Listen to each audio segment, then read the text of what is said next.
So welcome everybody to another episode of Ask the Expert with the Martin Eiden team. Today I'm super excited. We're going to have our expert is Jon Granston with Compass in San Diego. As you know, the first Thursday of every month, we talk to a different market segment, and we're talking about San Diego today. So Jon, without further ado, welcome to Ask the Expert. Awesome. Yeah, thanks for having me. No problem. It's always good. And Jon is also part of the sports and entertainment division here at Compass, which I'm super excited about as well. In fact, we're on the same marketing committee, which we're going to be giving a report a little bit later at a different meeting going on. So Jon, tell me a little bit about the San Diego market right now. What's all going on and what's happening? Yeah, so as I touched on, I think in our call yesterday or the day before, all the San Diegans have their priorities straight. Everyone's focused on life at the beach and making sure that priority does not get stripped away in the midst of COVID. So I think I told the story yesterday about how early on in this COVID thing, there was actually a peaceful riot up in, like a peaceful demonstration up in Encinitas. Demonstration. Yeah, not a riot. But we're very conscious here in New York. We don't have riots. We have demonstrations. But it was a demonstration by a lot of the locals, and they basically marched from the beach to the mayor's house and demanded that she opened up the surf break so that at least if we're in quarantine, they can still get their waves. So life down here has been progressively it's been getting better and better. Things have been opening up, things have been closing up, but with the weather here, everything's kind of outdoor dining anyway for the most part. And so COVID's actually not had a big negative impact. I think in some ways it's actually had a positive impact.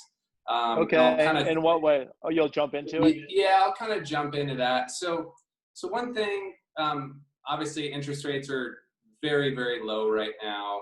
Right. So if you're going to get financing, it's pretty attractive right now to look into taking out a loan. I did quite a bit of research, just looking at the data to make sure I was not off base with my assumptions, but I looked at pretty much every market in San Diego, and inventory's way down. And and then and some areas are even down as much as 50% year over year. So we have low inventory.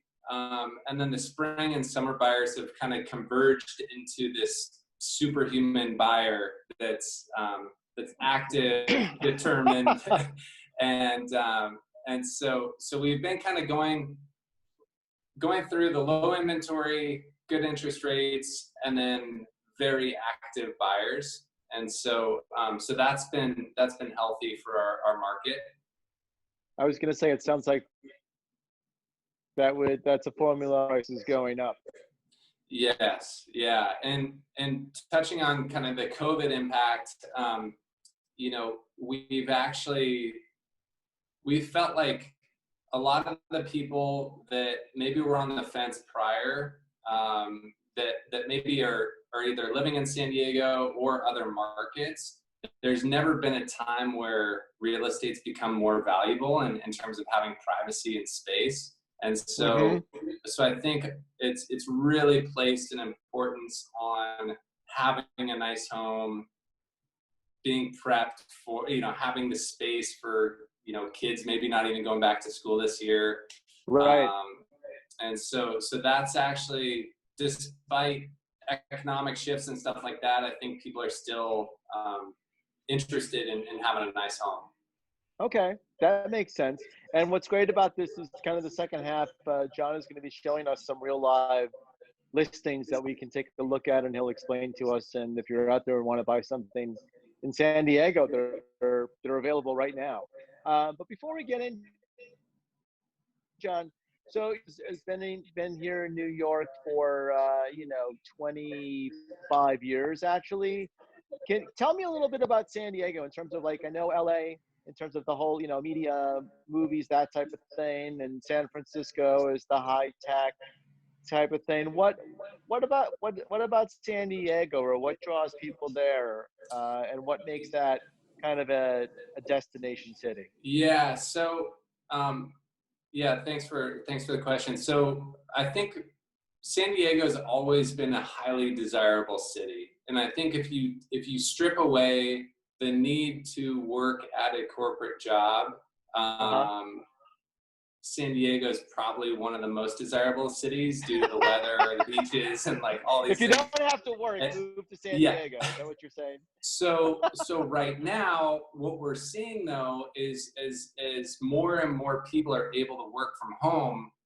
Uh-huh. It kind of opens up the playing field for San Diego. So in terms of business, we have a lot of biotech, military, Hmm. and then but I'd say that the majority of the people in, especially in the, let's say above 1.5 million, 1.6 million, a lot of them are independent business owners, wealth advisors, mortgage lenders, real estate agents, like very entrepreneurial in terms of the people that live in the city.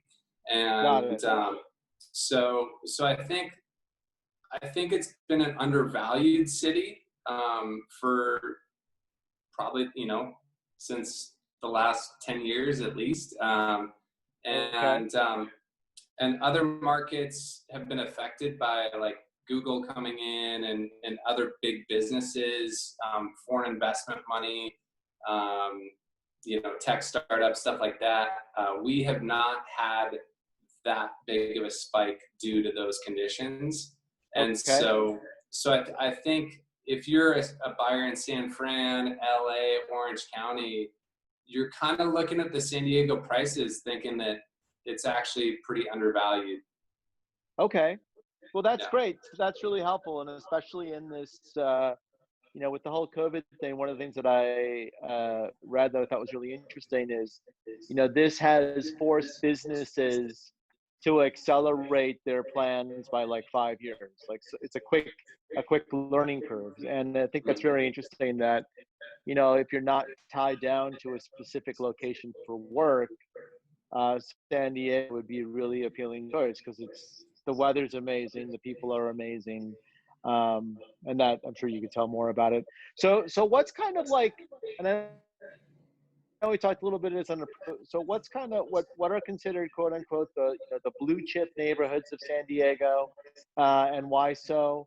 And why are incoming neighborhoods, and how come they're up and coming?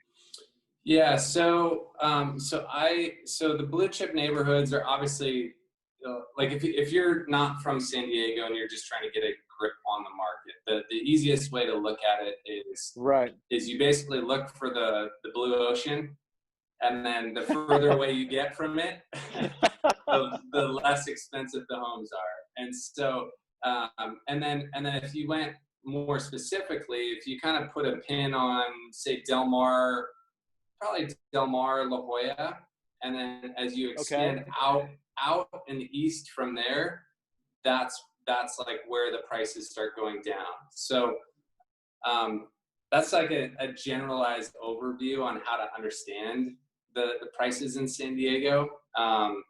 So blue chip neighborhoods: La Jolla, Del Mar, Solana Beach, Cardiff, Encinitas, all the areas that my team works.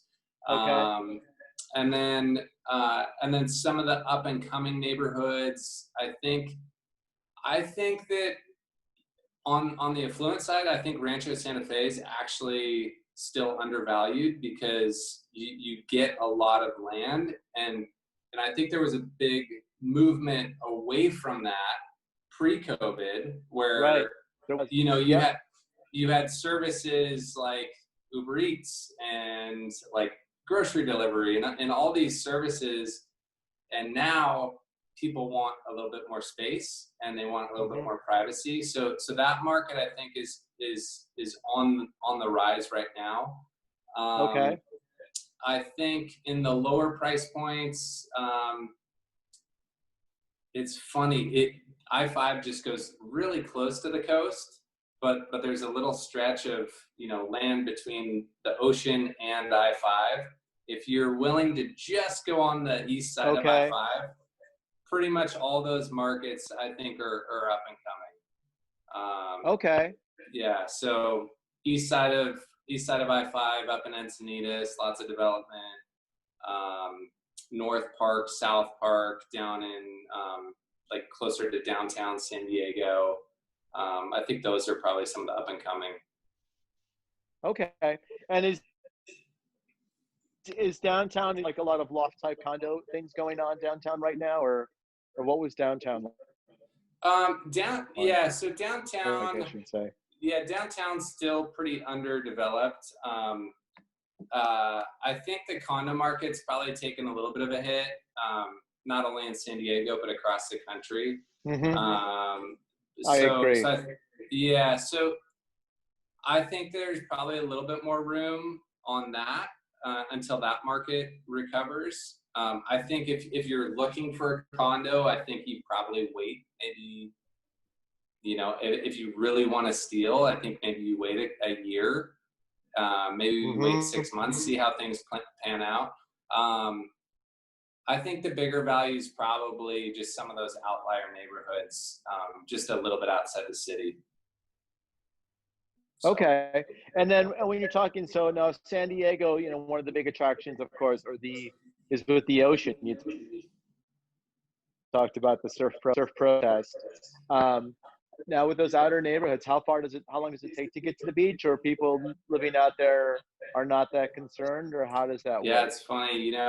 It's you end up, if you just go a little bit east of I-5 and you're in some of those other neighborhoods, you're still only 5-10 minutes away from the beach. And Wow. yeah, and you just get spoiled here, and it's like when you live here and you're west Far of, from the beach is 5-10 minutes. Is this being yeah, recorded, Jared? yeah. Okay. So it's like I think it's just funny because as you're west of I-5, you can smell the salty air, and you just feel that you see people like walking into coffee shops with their wetsuits still on, and it's just part of the culture here. And I think when you sit back and you realize it's only 5-10 minutes to the beach, you can still get there. It just takes a little bit more effort to get down there. Wow, that's really helpful. So thanks on that. So yeah, is there anything else you want to talk about San Diego in general before we talk about kind of like entry level, mid level, and high level properties? Yeah, I just like going back to what I was saying about the value, and I think it's important when we look at the national real estate market. I think it's important to look at each market and how they relate to one another, because more than ever, I think we're getting into a time and space where we're affected by what happens in New York. We're affected by what happens in LA, and I think right now more than ever, it's going to have a positive impact on San Diego. I do think that it just hasn't had the upswing that some of those other markets have had. And so for people that are looking to make that move, as long as you're okay with California taxes, it's a good spot to be. So. Wow, that sounds great. That sounds really great. So yeah, so should we go through a few properties that you have, and Sure.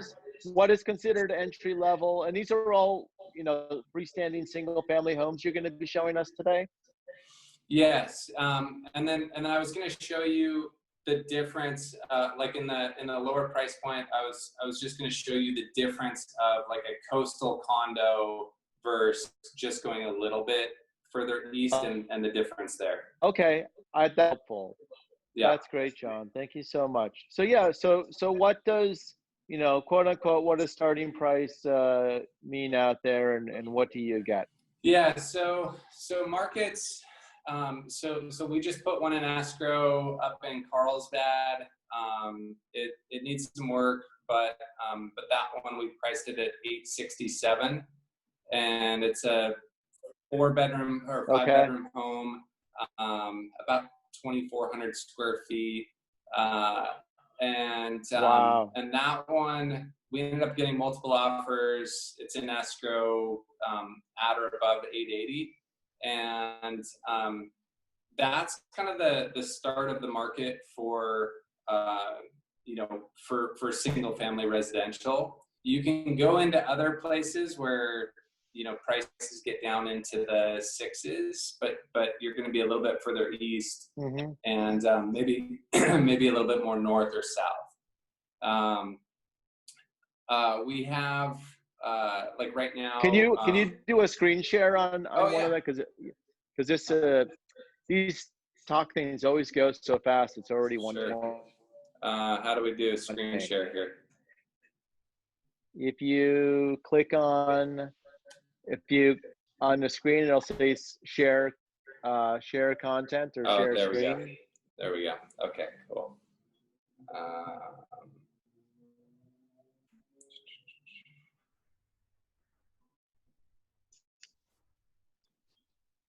Okay. Oh. Can you see my screen? I can see a photo of you. A good photo at that. So funny. Sorry, guys. That's all right. Let me see if I can figure this out.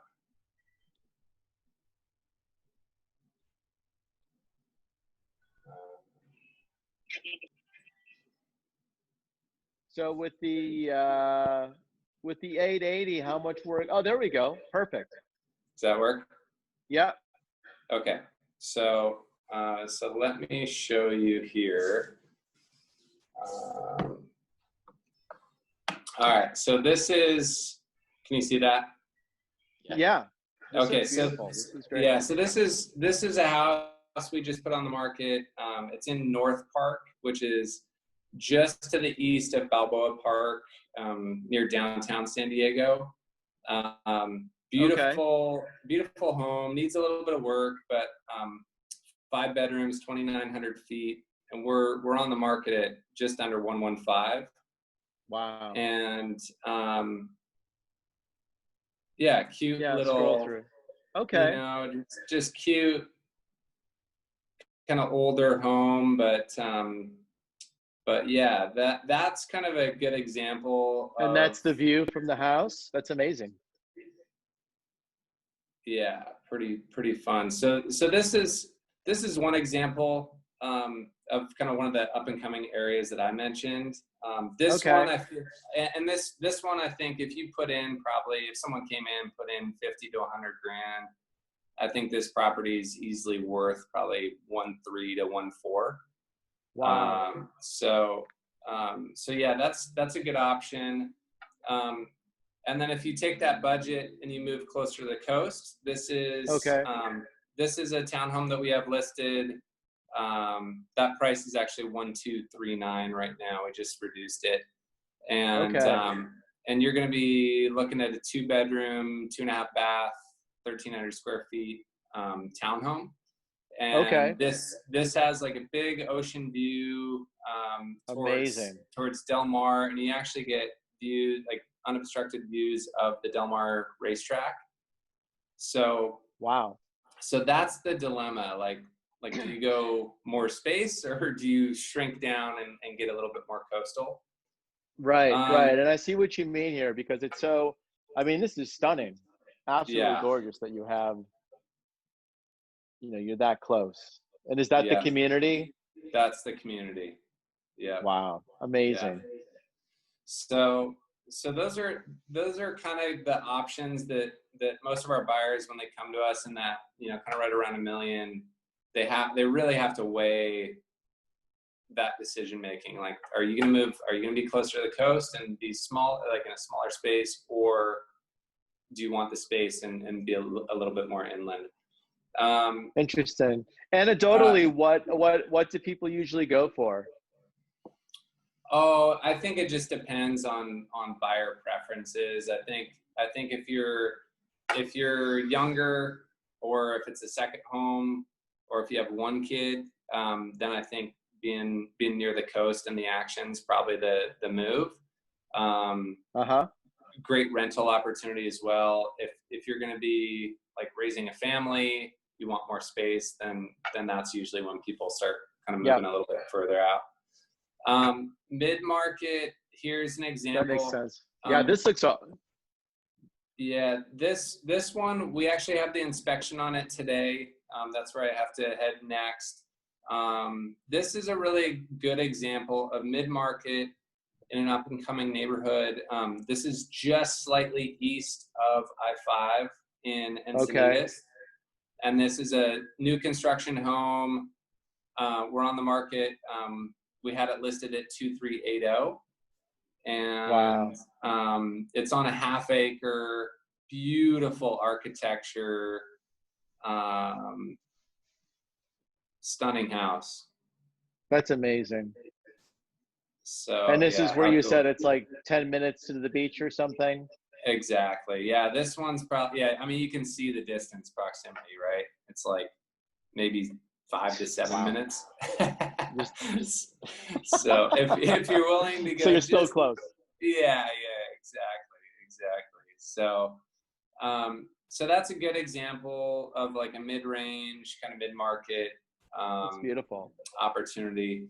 And then on the upper end of the market, this is one of my favorite homes I've ever been in any price point.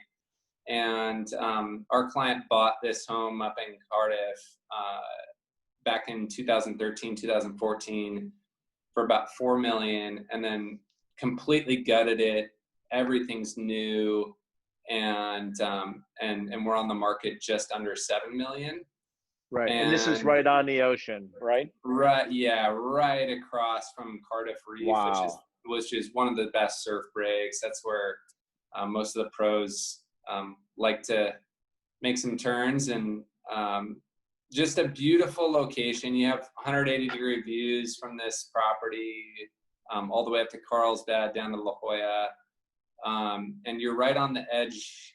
That's the interior there. You're right on the edge of the lagoon, so tons of privacy. This property actually used to be, it was one of the original factories in Cardiff back in the 20s. And, and it used to be they used to actually make potash for ammunition, for like gunpowder. Okay. And so they'd farm the kelp and bring it in here, but obviously times have changed. So yeah, right. So anyway, so the upper end of the market has really taken off this year, and I think like the main let me see if I can stop this. Am I back? Yeah, you're back. Okay. You're back. So the upper end of the market's been interesting this year. I mean, we've had Bill Gates just bought a $41 million home on the beach in Del Mar. Alicia Keys just bought a $20 million home in La Jolla. Just a lot of the upper end of the market has taken off, where in years past, those sales would take a little bit longer.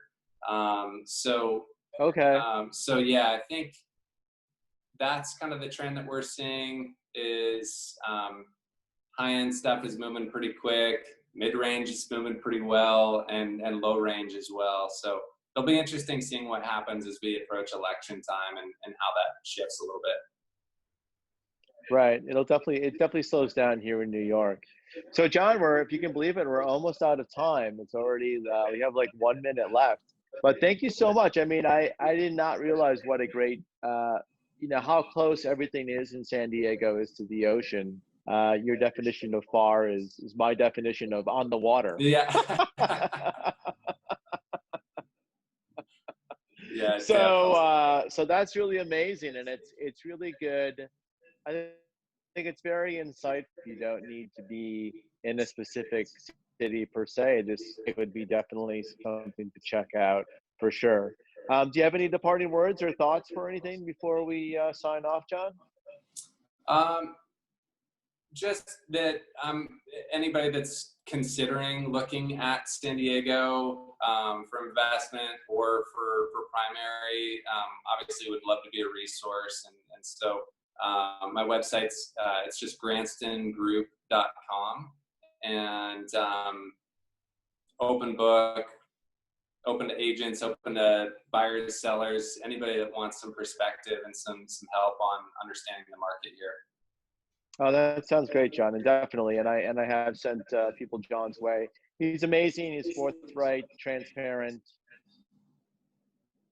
everything that's needed for today's modern real estate broker. So thanks again,